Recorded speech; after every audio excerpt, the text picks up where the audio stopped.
Hey, I'm Hannah Weiss, the Education Manager at the Science Museum of Western Virginia, and this is your Moment of STEM. And this week, we're going to continue the B-Movie Monster Marathon and talk about mummies. Can I be any more alliterative? Anyway, mummies are really, really awesome. I think they're really cool. And they really have kind of captured our cultural imagination. In fact, when many people think of mummies, they're imagining this kind of huge, ambling creature, usually wrapped up in like gauze or some other type of wrapping, chasing after, well, in my mind, the Scooby Gang. But there are a whole lot of cultures that have made mummies, either on purpose or accidentally. And that's because when we're talking about mummies, we're really talking about any human remains where the soft tissue has been preserved. Of course, when you're preserving soft tissue, there are really kind of two processes that you're trying to stop. You're stopping autolysis, which happens pretty quickly after death, and it's when the body starts breaking itself down. And you're also stopping putrefaction, which is when, well, other things start to break down the body. And this can happen in a whole lot of different ways. Sometimes it happens accidentally and very naturally, such as when a body is placed in somewhere really, really hot or dry, or sometimes even really cold and dry. And sometimes there's a whole lot of ritual associated with it. And of course, some of the most famous mummies, and maybe even the most famous mummy-making culture, are the Egyptian mummies. And those have a whole lot of ritual associated with them. But they did probably start really naturally. They probably found that if a body was left in the sand or even buried, it desiccated or dried out. And then they decided that they really liked that process, and they started wanting to do it more and more, and a whole lot of ritual kind of developed around this mummification process, this preserving of the body. And as that ritual developed, it sort of gained supernatural elements too. And these elements have not been lost when talking about Egyptian mummies. Howard Carter, when he discovered King Tut's tomb, had to contend with this even in the media.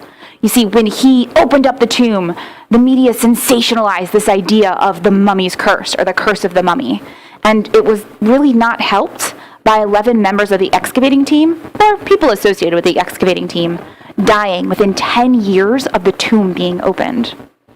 Of course, we know now that was probably an example of correlation without causation. This idea in science that you can look at things and be absolutely sure they're linked and they don't really have a connecting cause. There was even a scientific study done where a scientist compared the average lifespan of the people involved in the excavation with a random sampling of people, the same number of people, and found that they didn't really differ by a significant amount. So the curse of the mummy, probably just a media news blitz. But that doesn't mean that opening a tomb or a sarcophagus isn't potentially dangerous. A lot of scientists actually believe that you might be able to get sick from opening a tomb. And that's because there might be dangerous things to inhale, like formaldehyde, or mold spores, or even fungus growing on bat droppings. However, Howard Carter and King Tut's tomb's not really the thing that set off mummy mania. No, that was probably our friends the Victorians, when the first gentleman scholars began bringing mummies back from Egypt. See, the Victorians did all sorts of crazy things with mummies. They used them in some really inventive applications, in everything from mummy brown, which, yes, is actually a pigment that's made from ground-up mummies, to fertilizer, which was made up of ground-up animal mummies, to even tea. The Victorians probably ground up, in fact, we know that they ground up mummies and used them in a whole bunch of medicinal applications, potentially even drinking them as tea. Mummies to the Victorians were also huge entertainment. They had these unwrapping or unraveling parties where a Victorian gentleman might invite a whole bunch of friends to his house and unwrap a mummy. Of course, at that time, it was purely for entertainment and not for scientific reasons. But we do still study mummies today and unwrap them, though not usually physically anymore. We use things like X-rays and CT scans to figure out what's underneath them.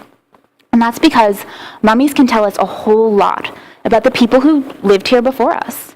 They can let us know things like the various makeup of different cultures, or what these cultures ate, or even let us find out things about diseases and ailments that have been with people for a long time.